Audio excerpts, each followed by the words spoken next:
We're not going to move into our final session of the day here.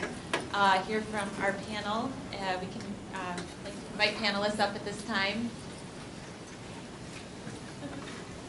And I'd like to introduce Jean Clark with Wisconsin Sea Grant, who will be facilitating this portion for us. Thank you, Shannon. While the panelists are coming up, I want to thank all of you for sticking around for this. The question came up, who do you ask for information, or where do you go? Hopefully we've got a number of them here on our panel. As Shannon said, I'm Jean Clark. I'm a coastal engineering specialist for Wisconsin Sea Grant. So why is a Wisconsin Sea Grant person up here? I think two reasons. One, I do a lot what Heather does. I just maybe have a year or two more experience. Or three.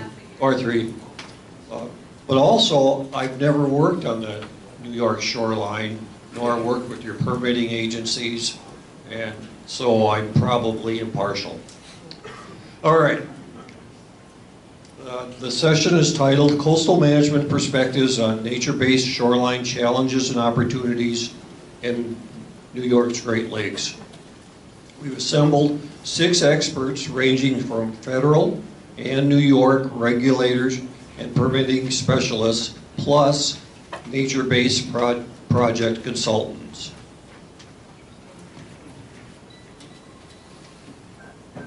This was a question that we've asked all the panelists to answer to discuss the greatest challenge and opportunity to advancing nature-based shoreline projects along New York Great Lake shorelines based on their program perspective or technical experience. We've challenged them to keep their answers down to 5 minutes to the question, and then we'll allow a couple of minutes for Q&A. And I'd like to ask you to hold your applause until the end of the session, so we could just give everybody one and they don't know who you're applauding or not, in case you didn't like one of them. So, thank you. With that, we'll start with Diane Koslowski. She's chief of the regulatory branch of the U.S. Army Corps of Engineers, Buffalo District. A graduate of the State University College at Buffalo with degrees in biology, physical geography, and conservation. She has been with the Corps for 22 years. So Diane? I guess that's kind of like lying about your age. Maybe it's a few more than 22, but who's counting? All right, 5 minutes, go. 3 points I really kind of want to hit on. And all of these are things that we've heard today, but I think they resonate with many of us and bear repeating. Cultural change. If we talk about our challenges, we have a community of contractors and the public that when you look across the shoreline, what do they know, what do they see? It's rock riprap, it's shoreline and walls, steel sheet pile. So that's what they're going to turn to. That's what the contractors are going to sell. So we have to get that cultural change across. And also with the local municipalities, again, we need to partner with them. We need to be a collaborative process to effect that change. I think the second, and this is both a challenge and an opportunity, is to educate and then provide proof. We have to have a really robust outreach program so that we can demonstrate to people not only that there are other options available to them, but that they work. Because no one's going to invest in something that's a pipe dream or that we can't demonstrate to them that it's going to be effective. Everybody works hard for their dollar and they want to make sure that it's going to be effectively used. I think about, the geology 101. Everybody comes from this from a different perspective, and so when we attempt to do outreach, we have to kind of think about the multiple backgrounds of our audience. And some people really want to do the right thing. They want to protect their shoreline, but they also want to do it in an environmentally sound way. So we speak to those people. We have to look at things from a cost-effective perspective. So if people are worried about cost, we need to make sure that we're hitting on that. And then there's a lot of other things that I'll hit on when I talk about my last point on the permitting aspect. There's workshop for contractors. I think would really be time well spent. Because again, they're the ones that when mom and pop call and say, I need to protect my shoreline, the contractor is going to sell them a certain product. And if we can get to the contractors and demonstrate to them again the effectiveness and utility of these nature-based shoreline projects, it's a great starting point. And my last point, and let me say too, is that when we do have, and regarding the proof, we need to ensure that we can document that. It's not anecdotal information. There's a lot of folks out there, if they're coming from that science-based background, or again, if they're going to spend hard-earned dollars, they want to have proven assurances that these projects are going to work. So documentation, and I think there's a lot of outlets. You know, when Tim DeFries was talking about some of the projects on the Niagara shoreline, and certainly there's other locations where we can reach out. I think about with academics and what a great opportunity it might be for a graduate level project to go out and monitor some of these different projects. So again, just some thoughts. And lastly, through the regulatory program, we have means by which we can develop general permits, regional general permits. We have existing permits for restoration, ecosystem restoration that already exist. And they don't have a lot of boundaries on them. Those are means by which we can kind of dangle that carrot. And I know it's been said again, is that if we can incentivize for people to take advantage of these nature-based shoreline projects, it's going to just that much more encourage them to be the person who steps forward and is willing to take on that demonstration project or use that option for their property.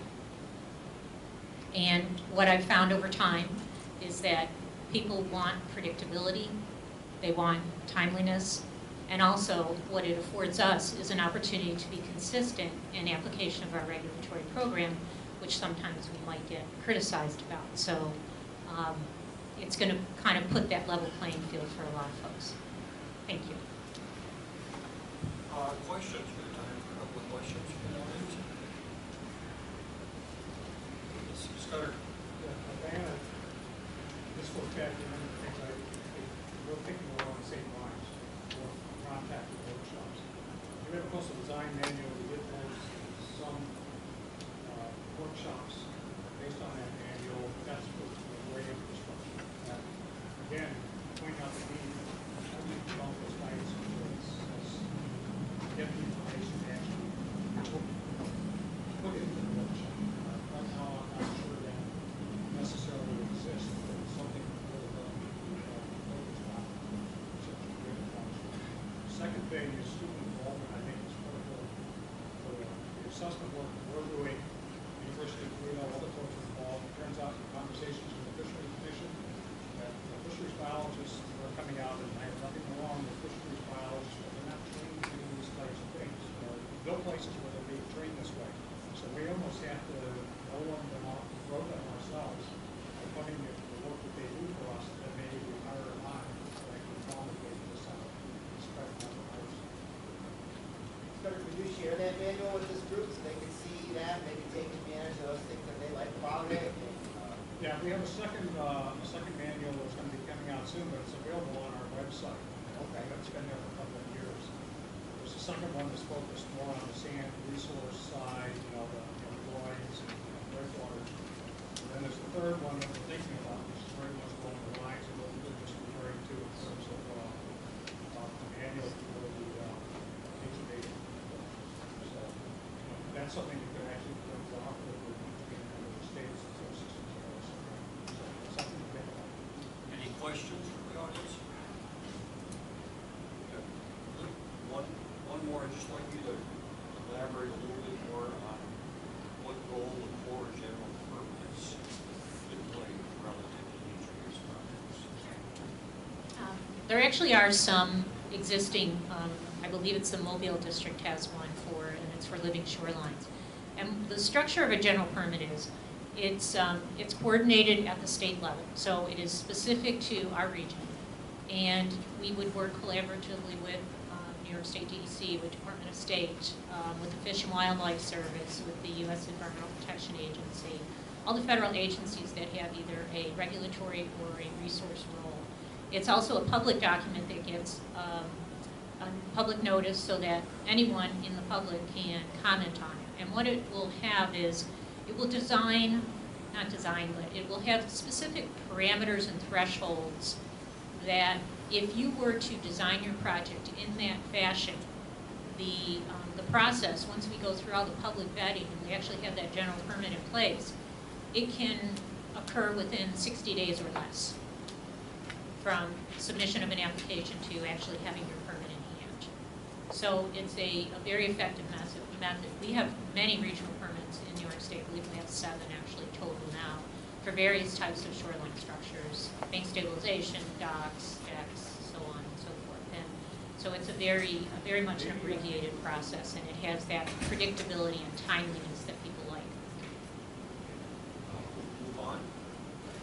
Thomas Haley, he's with the New York State DEC Region 8, Deputy Regional Permit Administrator and Manager of Region 8 Natural Resources. His team members. His team members function as project managers in review of permit applications related to lakes, streams, and wetlands. Thomas? Thank you. Unfortunately, I'm here representing the boring part of this whole discussion, more the regulatory side. But Matt Jelvis is also here. I can't pronounce his last name. I never can. Actually, Jelvis.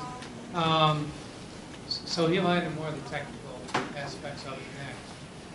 But I just wanted to touch upon some of the things that we face and just kind of give maybe an indication of kind of some of the issues that we see. I think in general, the greatest need is, I think, why we're all here.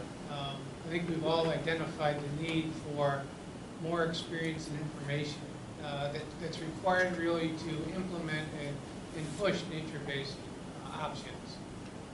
So I think generally, I think it's the lack of knowledge. And how that fits into our program. In general, we have permit issuance standards, and they apply under both our coastal erosion and hazard area jurisdiction, Article 34, and also our protection of waters under Article 15. But in general, the standard is reasonable and necessary, is what we permit. And those standards give a lot of discretion to our staff in doing a review. And I guess, why do I say that? It puts our staff in a position where they have to make a judgment call in many instances, and not having that solid information behind them or background, it puts them in kind of an unsettling area. It's just not a comfortable area to be in. With a lot of the inland lakes and the stream stuff, we have much more experience. We know what works. We have documented, histories. So our staff can get up there and comfortably say, this doesn't work this well. We're not going to allow this because there's something else that's more green, I'll say, that we know can work. And we have a guidance document, Shoreline Stabilization Guidance document, that kind of directs our staff how to review projects, in general, just shoreline stabilization projects. And the conclusion is we are required to permit the least structural approach. That puts you on a fine line. You're trying to find the thing that just won't fail by a little bit. That's not easy to do, and you can see why staff are in that awkward position. So I guess what I'd like to say is we just need more actual projects on the ground so we can develop that confidence, know the different variables in site conditions, what works, what doesn't. It's an art, much like a lot of the other things we deal with. So I think that just needs to be developed. And kind of as Diane mentioned and Scudder commented on, we have the ability to create general permits and make the permits easier. We can do a lot of the upfront coordination with the other agencies, public notice, secret review, a lot of those things that take time. We can do those all up front in our general permit. What we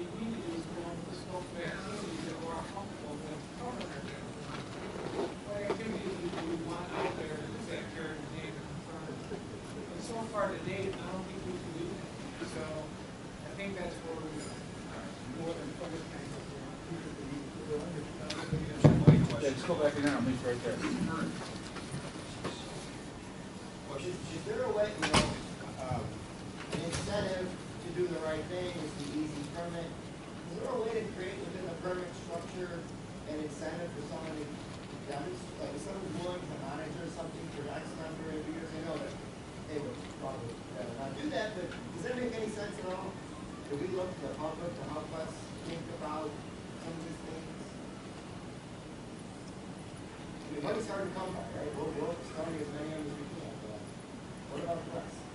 Yeah, I think it's, I don't know if I fully understand the question, but I think it's difficult because we're required to draw conclusions such that a proposed project can meet a set standard. So I think there has to be a pretty defined project and justification out in front to say why it will work, or level of comfort from staff. But as I said before, we do have a lot of flexibility in how we apply our traditional standards. And I think our staff are pretty good to, even if they're not comfortable, if they think something has potential, they're willing to work with an applicant to figure out how we do it. Whether it requires some additional monitoring or backup management, we can work that into the process. Apologize, it's not a question, just a statement. Understanding that DEC is also the agency that implements and develops the project, just make sure that they lead as an example for others to follow. Agreed. Other questions? Okay. Next up, Matthew Davis. Joe. Matthew, is an environmental engineer at the New York State DEC, and is a manager in the New York State Coastal Erosion Management Program. Thanks. Good afternoon, everyone. I just wanted to touch real quick on the idea of the carrot and some of the benefits of incorporating nature-based erosion protection structure solutions. And one of the things that my permit program looks at, oftentimes, if someone comes in and proposes a hard structure, I would say 95% of the time we usually require them to have a full engineering analysis to ensure that the structure will last. What we have found is that in a lot of cases with the nature-based solutions, because they are so less structural, it is often not necessary for them to go out and get an engineering evaluation. So that reduction in cost is often seen as a benefit, obviously, by that. But as far as my program, going back, MAPS identifies and regulates the state's coastal erosion hazard areas. There are identified coastal erosion hazard areas along virtually the entire South Shore of Lake Ontario, the entire New York State shoreline of Lake Erie, south of Buffalo, along with the shorelines adjacent to Long Island Sound and the Atlantic Ocean. Virtually any land use or proposed construction is a regulated activity within the coastal erosion hazard area and requires a permit. The vast majority of our permits are for erosion protection structures, and all of our permits we work hand in hand with the DEC's Division of Environmental Permits, Tom's group. And over the past few years, we have been encouraging applicants to look at more nature-based solutions. Our preference is always that the position is that a hard structure should be the last resort, not the first resort. In providing, I will mirror, I think, what everybody else has said, that it can be difficult at times with the lack of guidance out there. We do make suggestions to applicants. Some are more willing to consider a more nature-based feature approach than others, but we always encourage them to go that route. So the guidance is a big part, but perhaps even more so is, especially like guidance, and changing the culture.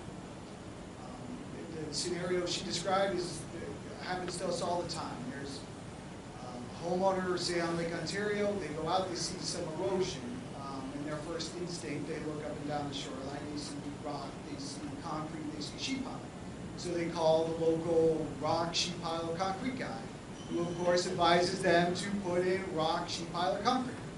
So it's increasing people's knowledge. So instead of, when they go out and they see the erosion, they say, okay, well, maybe we can try some vegetative plantings, other options, maybe we try some toe stone, grading, geogrid, that type of stuff, rather than jumping immediately to the rock or the concrete. So I think that, that education is key, and public outreach is key to try to change people's ideas of how to manage and minimize erosion. Questions?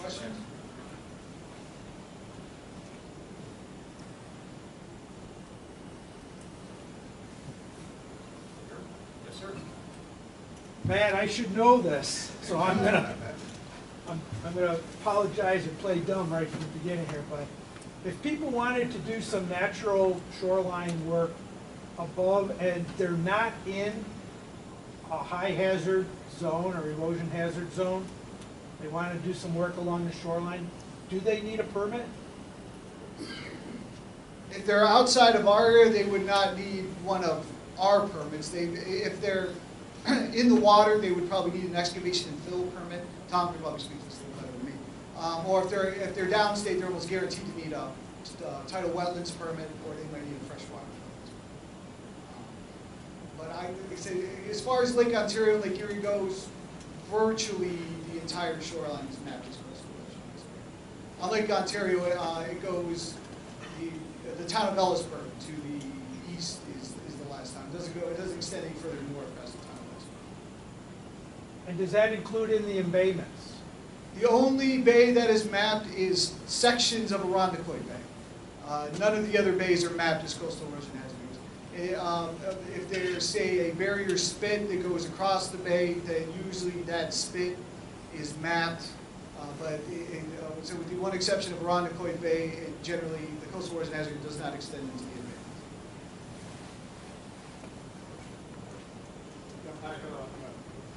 Two things. One, I'm not familiar again with the erosion hazard, coastal erosion area management program, but if someone is in the area, if they do install a structure, does that change the designation, or you do it, does it stay fixed as an erosion area, and maybe you check to see how effective it is? It does stay fixed, and judging by your brief explanation that you gave during your presentation, ours are mapped a little differently. We actually have two different jurisdictions. One is called the Natural Protected Feature Area, which the jurisdiction is mapped from the shoreline based on the feature that is there. And our natural protected feature areas are the near shore, beaches, bluffs, and dunes. So depending on what feature is there, there's a setback to it. And then there's also a secondary setback in areas that are considered highly erosive. And to us, that means areas of 1 foot or more per year of annual recession. Then the second question is part of your permitting process. One would guess, but I'm not sure, that certain nature-based types of projects that will require a lot more maintenance than, let's say, a great infrastructure project. May come with a territory. Is that something that's considered as part of your permit evaluation? Is the ability of the property owner to maintain the structure, particularly something that may require maintenance or will function properly? And yes, it is. All our, excuse me, all our permit applications, our regulations require that they include a 30-year maintenance plan with the application. So that, yep. And one quick thing, one of the things I just wanted to do as an observation is the complexity of the permitting systems between the different agencies involved. I think what it's led to is the people that are experts in filling out the permit forms are your contractors that do one thing. If we could get it to simplified what we're doing directly with an individual, and we have that one-on-one contact, I think our opportunity to educate that person is significantly higher. So, because right now I got the concrete guy trying to fascist, you know, he's trying to convince me that concrete's the only way to go. If I can get to the homeowner, I have a lot more success. So I think one way we can do that is by simplifying the application process. All right, next up is Barry Pendergrass. He's a coastal resources specialist with the Office of Planning and Development of the Florida State Department of State. He has 19 years of experience advising local governments on topics related to natural hazards, coastal processes, and resilience planning.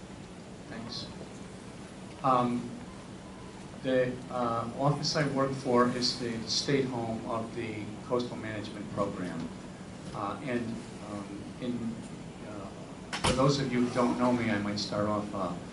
My role there is to provide technical assistance on coastal processes, climate change, and community resilience, both within the office to other agencies, and particularly to local governments. The Department of State has got a long record of regional planning and land use planning, and the agency delivers guidance to local boards on their roles and responsibilities, and the land use authorities in New York State, the legal authorities. So right away, I honed in on what I think is the principal reason we're having problems getting better shoreline management techniques, and it has to do with the heritage of our legal system that prioritizes the interests of the property owner. So it's relatively easy for for owners to consume public resources that consumption on an individual basis isn't measured, isn't widely recognized, and the court system tends to favor the owner's right to protect their investment interest. And I'm not suggesting that we should overturn the whole legal system and go to some kind of a collective land ownership system, but I am suggesting that unless we recognize that tension between the loss of public resources and the primacy of the property owner interest, we're not really going to be able to overcome these cumulative and secondary effects that come from many small individual actions. The approach that we have taken historically subverts natural systems. It results in cumulative effects and unintended consequences that are detrimental. Factors like sediment transport, natural shoreline variation, food webs, and community welfare are not at the table when site division decisions are being made. Individual actions are completed without prior assessment of systemic effects. The result the situation that we're faced with, and the reason that we need to have a workshop like this, is that our natural systems are increasingly compromised, and at the same time we have log jams of regulatory programs that are trying to compensate for prior bad decisions. Nature-based shorelines are one tool to help address these impacts to our resources, but they also have shortcomings. Healthy and sustainable resource management, for the purposes of all of the uses and needs that we have to deliver in coastal areas, one standardized approach isn't practical. There are locations where water-dependent uses, commercial or industrial activities, or major infrastructure require structural shoreline treatments for the overall welfare of the society. For the long-term success of the region, healthy ecological systems are equally essential. The emerging recognition of the benefits of watershed-scale decision-making suggests that a more holistic approach is feasible.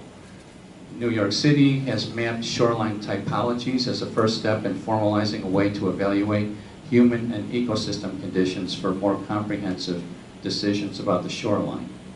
The Army Corps districts have long been divided according to watershed boundaries, and the Corps is emphasizing a more holistic approach called flood risk management that includes partners at all levels in their storm damage reduction projects. Programs for sub-regional assessment are emerging for community health, ecosystem services, and risk in agencies like EPA, NOAA, and FEMA. At the Department of State, we are working on frameworks for regional planning, individual frameworks, regionally specialized frameworks separately for the Great Lakes and for the Long Island regions right now. There's a general undercurrent for both environmental and budgetary reasons that a more sustainable approach to watershed management is needed.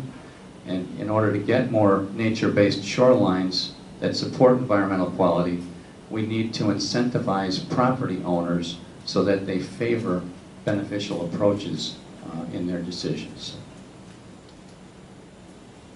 Questions for Barry?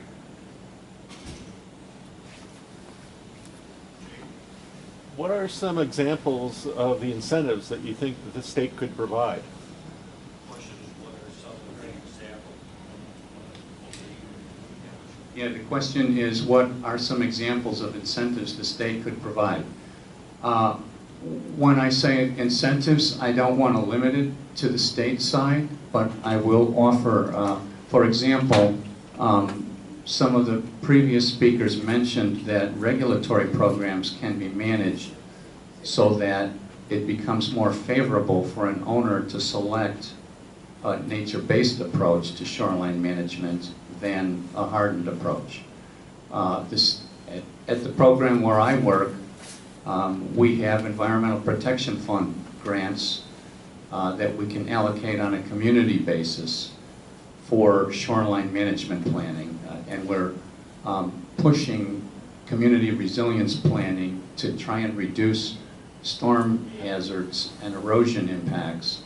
But again, we don't have the flexibility to work with individual property owners. We need to work with communities on a community basis. We like to work on a watershed basis. We like to work on a regional basis. We have a regional plan for Long Island Sound. We can do the same type of things for other regions. I think Pete mentioned earlier that the littoral transport system boundaries do not correspond with political boundaries. We've run into that situation before where we would like to manage resources on the basis of their natural conditions, but we have to work, given the administrative authorities in the state, we have to work with defined entities, and those are our towns, villages, and cities. Otherwise, my own agency seeks grant funding through sources like NYSERDA or EPA, either to provide the kind of data background for work like what Scudder was talking about in terms of defining the health of natural resource systems or geological issues so that communities can utilize that information, or to deliver planning products to, analysis that's already processed that communities can consume. Let's take your time again, like to move on. And finish the time at the end. Anybody has questions? Next is Tony Elanado. Close enough. Close enough? All right. Now we're going to move to the consultants and specialists portion. He's a scientist with O'Brien and Peter with expertise in plant ecology and ecosystem restoration. Thank you. Yeah. So I'll keep my comments fairly brief. I know that myself and the guy sitting on the left of me are the last two between you and the airport bar. So we'll try to be quick. So one challenge and one opportunity from a design build, construction perspective. The biggest challenge that we've been facing for the past 5 years or so is just implementation. How to take these great ideas that folks like you are coming up with and actually delivering on them. So you know, I would encourage the group as you interface with your contractors to share and help us along if there's you know, construction folks you come by along the way that are developing new and interesting techniques. I think that's something that's you know, it's a passion of mine every day to talk to other contractors and learn and share information about how we can deliver on our projects better. I was heartened to hear from Todd earlier mentioned how Caterpillar's taken an interest in this stuff, start to think about developing new equipment. But I'm not only thinking about new equipment, I'm thinking about how our implementation techniques truly simulate the ecological processes that we're all trying to achieve in the field. All right, so that's the challenge. The opportunity, one of the things that we've been really proud to deliver on with our clients is incorporating the community into our projects, and not only talking to folks and sitting down at the table and having rough discussions, but actually incorporating people in project delivery. So they're out doing the planting, they're carrying rocks around, building log structures. It's been a great venue, not only for developing ownership, but for getting various stakeholders to talk. Sometimes we have trouble talking, and we find that just the process of getting people out in the field and getting very, you know, facilitates some good discussion. So I'll leave it at that. Thank you. I just want to add on to this point here, just because I've recently heard a big example of a community involvement. It's kind of after some debate, South Padre Island in Texas, very proactive city employee who's in charge of their beach and dune program, and he's got this huge community involvement program of volunteers who come out and literally plant thousands of grass buds in a Saturday. And in the community now values, right, they've invested sweat equity in the dune, and they have a vested interest in protecting it now as opposed to trampling it. I mean, fantastic, just the labor alone, but then the community now recognizes the value of it. He's fantastic. It's a great example. Yeah, that's good. Go ahead. Well, I just wondered, you know, the spectrum could be wide, but if you had an example where somebody asked you for your plastic concrete and then you would drop it with something else, how much cost difference was there? You know, are we fighting a higher cost project versus a lower cost? I would imagine, but I don't know. Or the concrete guy gouging the hell out of everybody, and it's actually cheaper to do something smart. I'm not as worried about cost issues. I'm more worried about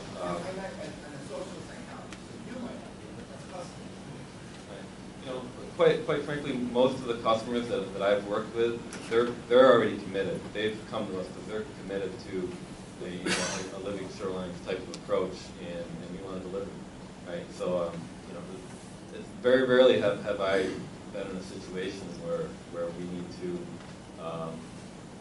for lack of a better word, convince a potential client to go a certain direction. And, you know, I've been quite pleased, quite honestly, in the past 5 years or so that this sort of thing has really taken hold, and that, you know, folks, at least folks that we work with are very interested. So it's more so, let's take that great interest and make sure that we deliver, not only for them, but also, you know, deliver on the processes that we're all trying to achieve. Anyone else? Tony, I have a question for you. How does a regulatory program react to a design build approach? Just curious. I know in our shop it's not something that we handle very well. And I'm just wondering if in New York shop or, you know, design build approach, I mean, you have just a general idea and you sort of build it on the fly. And sometimes engineers have some issues with that.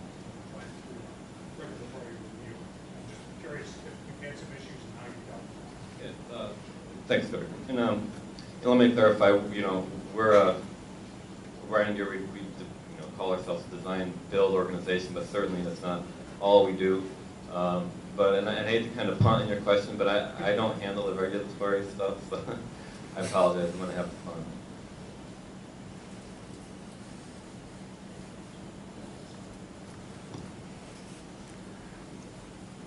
All right. Well, our last presenter Center was our first this morning. Appreciate that. Peter Zurich with Barrett and Associates. He has 22 years of professional experience. We were together about 20 years ago. I remember that.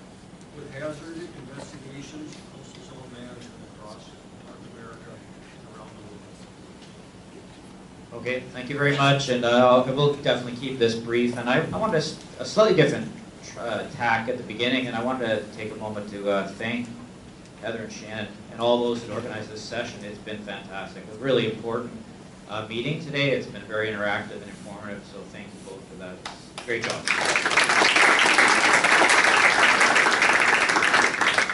So two quick challenges, and one I think, and I've already stated it, so just really briefly, I think it's the natural part.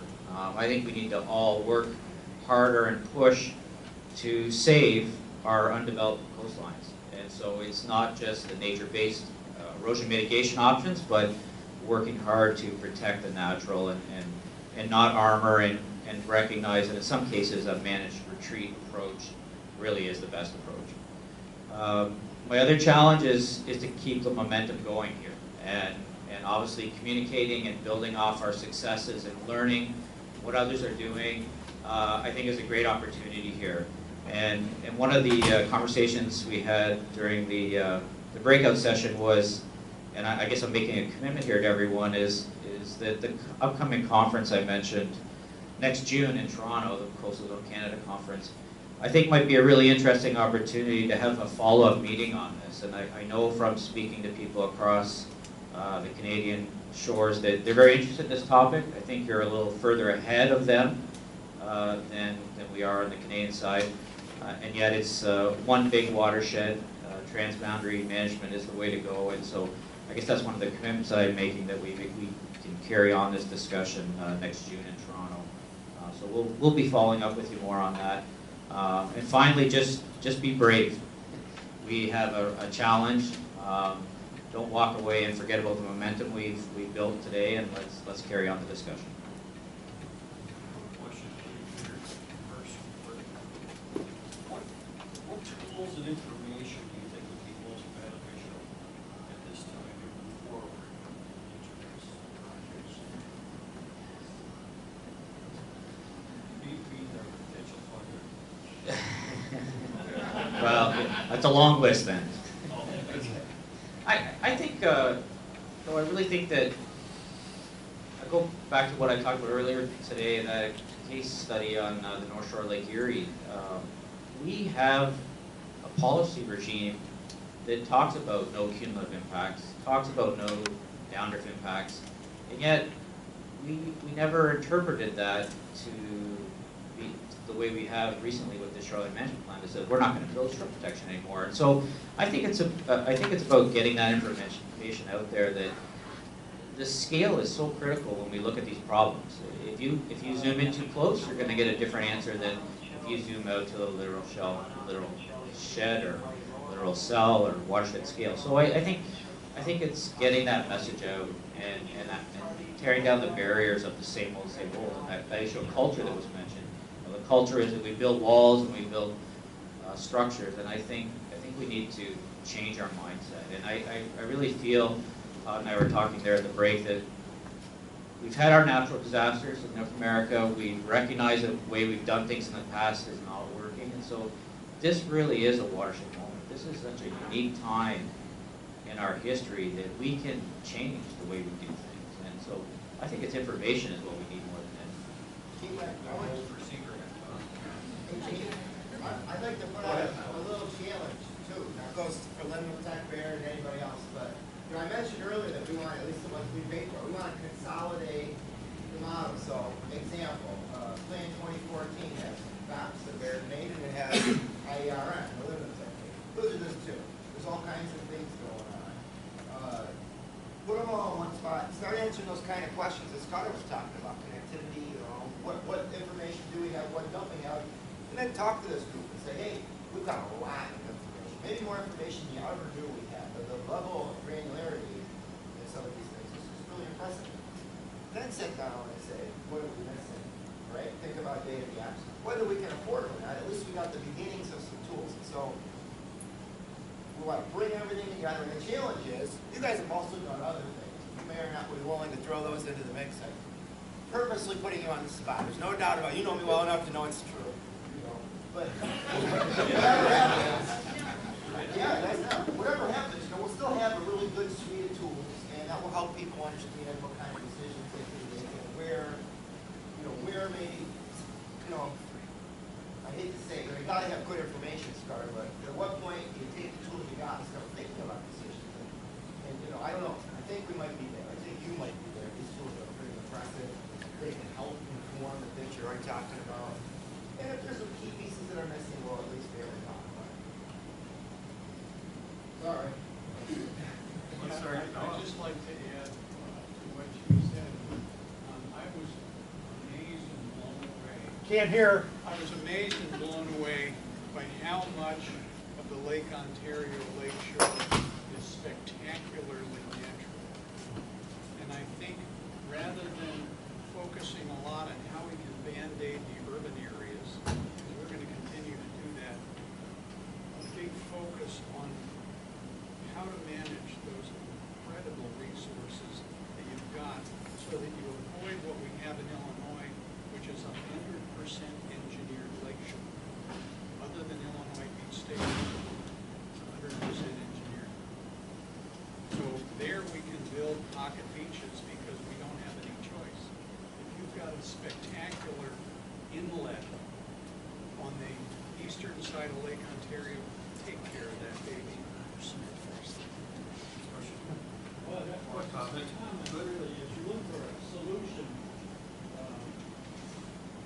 form of follow, and improvement processes for those allow yourself room to make exceptions. Don't do something so hard and fast that there's no room for if there's some historic structure that needs to be preserved, and then maybe we need to artificial shoreline, or we can just have a mix of things and allow yourself to make those decisions locally.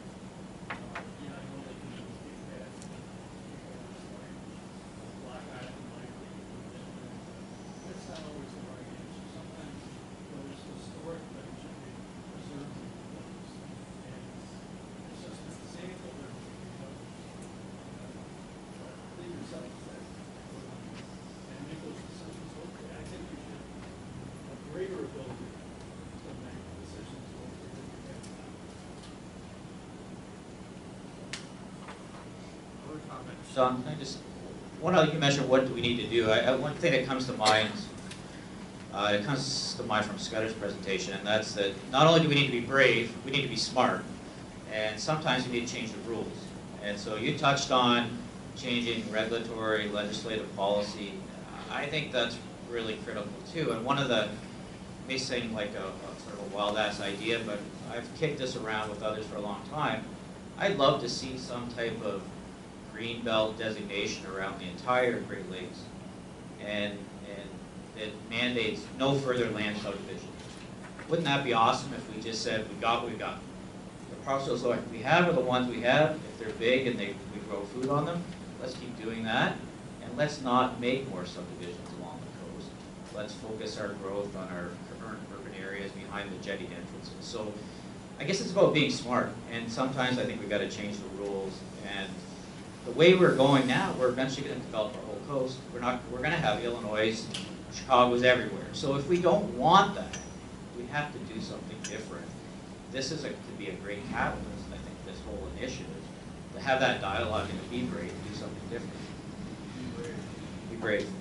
Interesting comment from the consultant. Yes, sir. Yeah, this gentleman was just talking about local decision making, and I know Barry emphasized, the property rights aspects of it.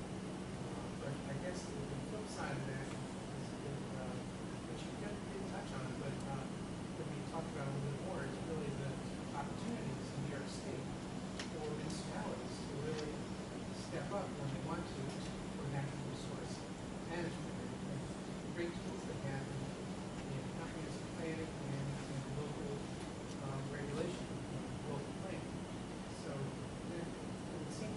one of the opportunities is really to, to educate municipalities around use of these tools and kind of planning. And obviously, there's a lot of depth of understanding that we don't go with that. But certainly for those that are ready to step up, this would be a great opportunity. So bring it to the local level.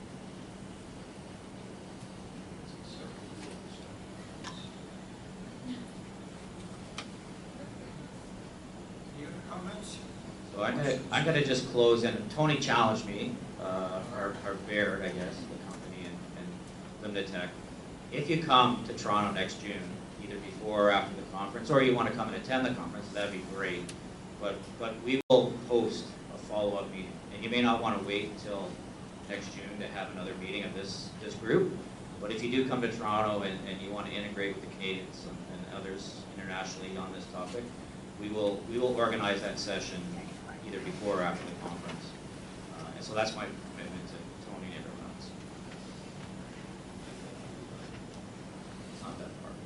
It's far for some, but for those who can make the drive, willing to come, we'd welcome you, and we'll have a follow-up. I've seen Gene all over the country. He's a wizard at getting places.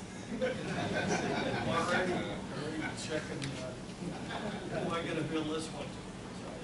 Pete, what are the dates of that conference?